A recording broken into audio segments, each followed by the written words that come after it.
In this lesson, we'll learn to eliminate the effects of an intercompany sale of inventory. Intercompany transactions between a parent and a subsidiary are fine when they are two separate entities with separate financial records. But once parent and subsidiary consolidate and become one economic entity, then you're effectively selling to yourself. And that is not a legitimate transaction. So we have to eliminate all intercompany transactions. Just remember, our goal in eliminating intercompany transactions is to put everything back as if the intercompany transaction never happened. There should be no trace of any intercompany transactions left on our books. With that in mind, let's go to the board. Start with the question. Prepare P's eliminating journal entries required for consolidation for the year ended December 31st, year 3. They want December 31st, year 3 journal entries. Make a note on your board. We know from the question that Penn has consolidated financials, which means there is a parent and at least one subsidiary. Let's go to the rest of the prompt. P owns 80% of the outstanding common stock of S. During year 3, P sold merchandise costing $80,000 to S at a price of $100,000 on account.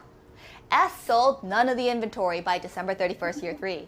Prepare P's eliminating journal entries required for consolidation for the year ended December 31st, year 3. This is an intercompany inventory question. We know that because it says that P sold merchandise. That's another way of saying inventory, the thing that P sells in its day-to-day business. Let's start at the beginning with the intercompany sale. In sales of inventory, there are two journal entries, first for the sale, second for the inventory. The prompt reads, during year 3, P sold merchandise costing $80,000 to S at a price of $100,000 on account. Let's do the first entry for the sale. P made a sale, sales revenue increasing, that's a credit for $100,000, the sales price. What's the other side of the entry? This was a sale on account. P will receive $100,000 in the future. That's accounts receivable. Accounts receivable is an asset and it's increasing. That's a debit, $100,000. Now the second entry for the inventory. P sold inventory. Inventory is an asset and it's getting sold. It's decreasing. That's a credit for $80,000, the book value. What's the other side of the entry? Cost of goods sold. That's an expense and it's increasing. Debit, $80,000. Note, between these two entries, P recorded a profit because P recorded sales of $100,000 and cost of goods sold of $80,000. That's a profit of $20,000. Now let's turn to S. S bought the inventory for $100,000. Inventory is an asset and it's increasing. That's a debit. What's the other side of the entry? S is paying for the inventory on account. S will pay $100,000 in the future. That's accounts payable.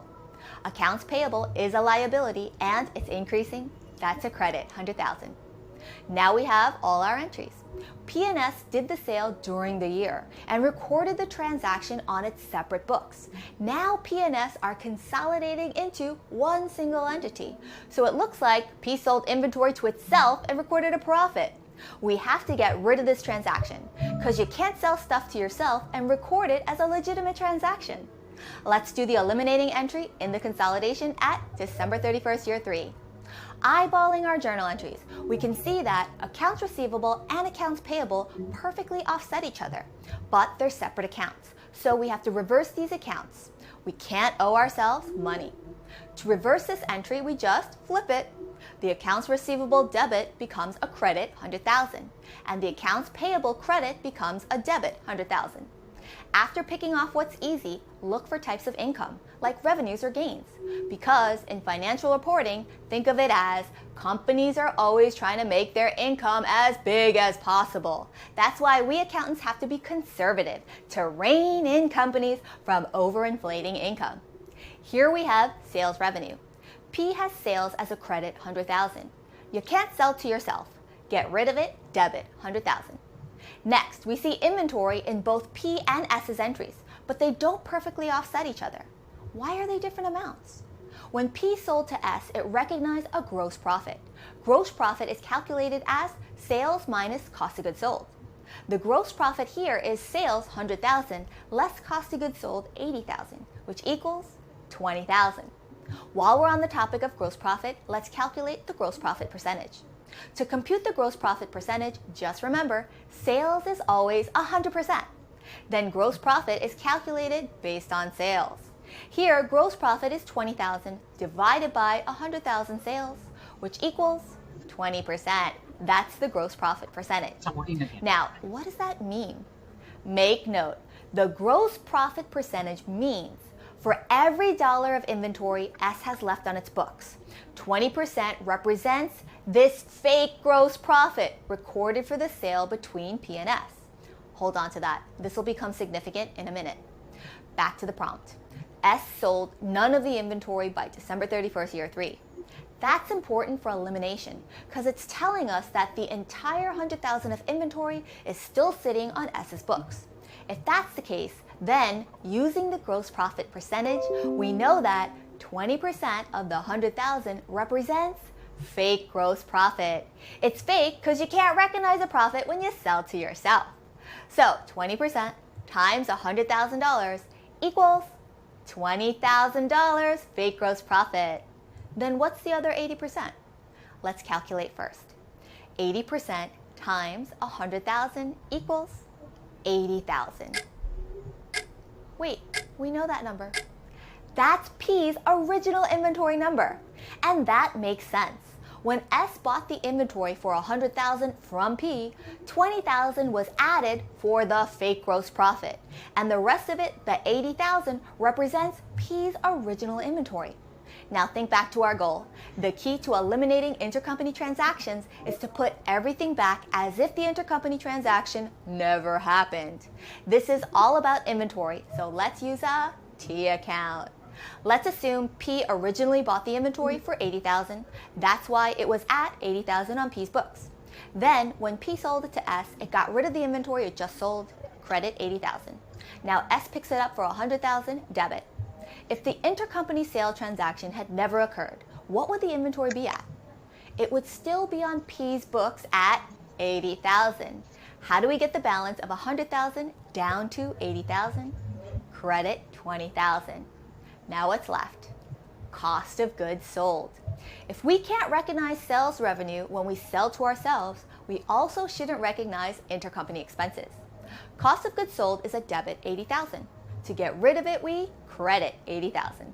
Do our debits equal our credits? Yes, they do. Just one last thing to note. Here, P owns 80% of S, yet we eliminate at 100% of the intercompany transaction. Regardless of P's ownership percentage, all of the intercompany profit must be eliminated. If only 80% was eliminated, then the consolidated entity would end up recognizing 20% of intercompany profit. And you can't sell to yourself and recognize even a partial profit.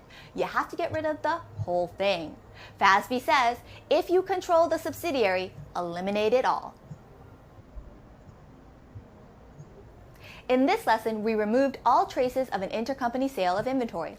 Remember, do the journal entries for the parent and the subsidiary in the intercompany sale. Then it's easier to see what needs to be eliminated. Start by picking off what's easy, then remove any income items like revenues or gains. Finally, look at the parent and the subsidiary's entries in the intercompany transaction and get rid of what's left over. Remember the goal, to put the books back as if the intercompany transaction never happened. Next up, we're going to review the elimination entries for intercompany sales of inventory when part of the inventory is sold outside of the consolidated entity. You want to rock these points on the exam, so stay tuned. I'm Liz Cho with Test Prep in a Snack.